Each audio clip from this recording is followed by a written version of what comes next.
नमस्कार, मी doctor Jeevan Ladi, eye surgeon from Pune. मोतीबिंदू किंवा कॅटरॅक्टच्या शस्त्रक्रियेनंतर चष्मा टाळण्यासाठी कोणत्या प्रकारच्या मल्टीफोकल लेन्सेस अवेलेबल आहेत? खरं तर ह्याच्यामध्ये बरेचसे प्रकार आहेत. आपल्या डॉक्टरांना भेटून तपासणी करून घ्या. तुम्हाला ते योग्य सल्ला देतील की तुमच्यासाठी बेस्ट काय आहे. तर ह्याच्यामध्ये काही लेन्सेस अशा आहेत की ज्याच्यामध्ये तुम्हाला लांबचं आणि इंटरमिजिएट म्हणजे कॉम्प्युटरचं दिसतं, जवळसाठी चष्मा घालावा लागतो. त्याच्यात बायफोकल लेन्सेस पण असतात ज्याच्यामध्ये तुम्हाला लांबचं आणि जवळचं दिसतं, कॉम्प्युटरसाठी चष्मा घालावा लागतो. ट्रायफोकल लेन्सेसमध्ये तुम्हाला लांबचं, जवळचं आणि कॉम्प्युटरचं हे तिन्ही दिसतं.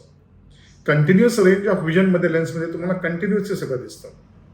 एक्सटेंडेड डेप्थ ऑफ फोकस किंवा इड ऑफ लेन्समध्ये मिनिमम ग्लेअर आणि हॅलोज असतो, आणखी ते जो तेवढ्याच फायद्याचे आहेत. आता काही लेन्सेस अशा आलेल्या आहेत की ज्याच्यामध्ये रिंग्स नाही आहेत, पण त्याच वेळेला ते एका वेळेला तुम्हाला लांबचं आणि जवळचं दोन्ही त्याच्यामध्ये दिसू शकतं. धन्यवाद.